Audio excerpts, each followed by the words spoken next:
इटावा के दादरी गांव में जो घटना हुई का था बच्चों के साथ, जिसके चलते जो है ये घटना जो है वहीं पार नहीं रुक जाते। हालांकि वहाँ की पुलिस वाले ने जब एफआईआर दर्ज करी गई इटावा गांव यानी कि दादरी गांव के ब्राह्मण समाज के लोगों के ऊपर, जिन्होंने भी इस घटना को अंजाम दिए, उनके ऊपर पुलिस वाले ने इसे कड़ी सजा देने के वादे कर दिए। लेकिन मामला जो है वहीं पार खत्म नहीं हो जाते। जो यादव समाज की समुदाय के समर्थक है, उन्होंने जो इस मामले को यहीं पर ना खत्म करने की उन्होंने कसम खाई है। दादरी गांव की ब्राह्मणों को सबक सिखाने की उन लोगों ने फैसला ले लिए। तो जो दादरी गांव में उस बीते दिन घटना हो जाते, 26 तारीख की रात को जो घटना होते, पत्थर फेंकने की, पत्थरबाजी का जो घटना निकल कर सामने आते, जिसमें पुलिस वाले भागते हुए नज़र आ रहे थे, हवाओं में फायरिंग करते हुए नज़र आ रहे थे। इतनी ज़्यादा जो है ये घटना, ये लड़ाई बढ़ चुकी है, जिसके चलते जो है जो मुख्य आरोपी, इस घटना के मुख्य आरोपी बताए जा रहे गगन यादव का एक 25 तारीख को ट्वीट आते, जिस ट्वीट में थाने का घेराव और शांतिपूर्ण तरीका से घेराव करने की बात करते, दोनों समुदाय से बातचीत ना करके एक पंचायत रखने की बात करते उस ट्वीट में, जिसके चलते जो है ये ट्वीट की वजह मानी जा रही है। जो ये ट्वीट 25 तारीख को वायरल होते और 26 तारीख को दादरी में जो है इस तरह की यादव समुदाय के लोग जो है ब्राह्मणों के घरों पर अटैक करना चालू कर देते। तो उसके मुख्य आरोपी गगन यादव, ये बड़े ही बेबुनियाद आरोप हैं।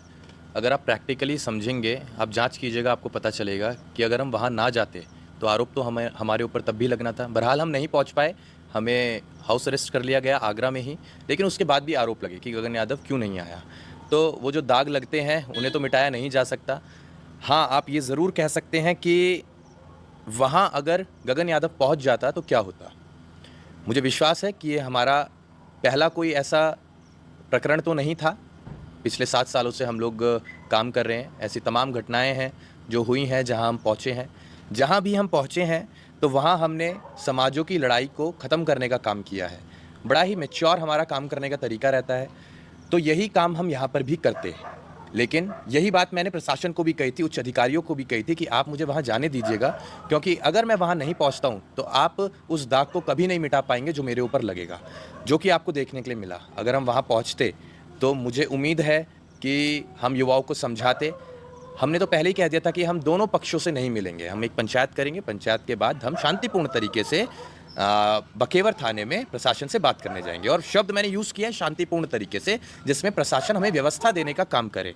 तो हमारा कोई भी इरादा ऐसा नहीं था कि हम इस घटना को एक अलग रूप देने का काम करें। हम तो खुद ही इस मामले को सुलझाने के लिए जाते, दो समाजों के बीच जो मतभेद हो रहे हैं, मनभेद की स्थिति उत्पन्न हो रही है, उसको ख़त्म करने जाते। लेकिन दुर्भाग्य से हम वहाँ नहीं पहुँच पाए। मैं इस पे आपको एक चीज़ कहता हूँ, जिस विषय की आप बात कर रहे हैं, जिस पोस्ट की बात कर रहे हैं, आपने एक पोस्ट लिखा, उसमें एक सवाल, आपने एक लाइन लिखी है कि यदुवंश के गौरव के लिए अगर खून बहाना पड़ा तो बहाएंगे। क्या आपको ये लगता नहीं है कि ये हिंसा भड़काने जैसी बातें हैं? अगर मैंने यदुवंश के गौरव पर आँच ना आए, उसके लिए हमें खून पसीना भी बहाना पड़े, तो इससे हम पीछे नहीं हटेंगे। मैं अपने शब्द पर रहूँगा। जैसा कि हम हर जगह कहते हैं कि जहाँ मान सम्मान स्वाभिमान की बात आए वहाँ झुकना नहीं है। लेकिन इसका मतलब ये भी नहीं है कि आप सामने वाले को झुकाएं। वहाँ हम किसी को झुकाने नहीं गए थे, वहाँ सिर्फ हम ताकत के साथ प्रशासन से बात करने गए थे। जब हम वहाँ नहीं पहुँच पाए तो मामला कुछ और बन गया। जब लोगों को ये पता चला कि गगन यादव को नज़रबंद कर लिया, अरेस्ट कर लिया गया है प्रशासन द्वारा, तो वहाँ ही मौजूद जो लोग थे, जो युवा थे, और आप युवाओं को ना समझ नहीं पाएंगे। ये जो एज ऐसी है, यहाँ पर जोश ज़्यादा होता है, होश थोड़ा कम होता है। तो ऐसा ही हमें देखने के लिए वहाँ मिला, क्योंकि वहाँ समझाने वाला कोई व्यक्ति नहीं था, कोई समझदार व्यक्ति वहाँ नहीं था, कोई ऐसा व्यक्ति वहाँ नहीं था जो उन्हें बताए कि सही और गलत क्या है, कोई ऐसा व्यक्ति वहाँ नहीं था जो उन्हें बताता कि अगर आप ऐसी गलती करेंगे तो उसका ऐसा आपको रिफ्लेक्शन देखने के लिए मिलेगा। तो यही एक ड्रॉबैक रहा, वहाँ नहीं पहुँच पाए और ये सबको देखने के लिए मिला। दाग हम पर तब भी लगते जब हम नहीं पहुँचते, और दाग हम पर आज भी लग रहे हैं जब हम दो समाजों की बात कर रहे हैं। इनके बीच अगर हम ये बात कर रहे हैं कि इनका सल्यूशन निकले, तो लोग अब ये भी कह रहे हैं कि भाई अब तो ये ढीला हो गया है, अब तो ये शांत हो गया, अब तो इसकी अकड़ निकल गई है। यहाँ विषय अकड़ का नहीं है, यहाँ विषय है जिन युवाओं पर मुकदमे लगे हैं उनको पहले सेव करना। नहीं, मैं ये कह रहा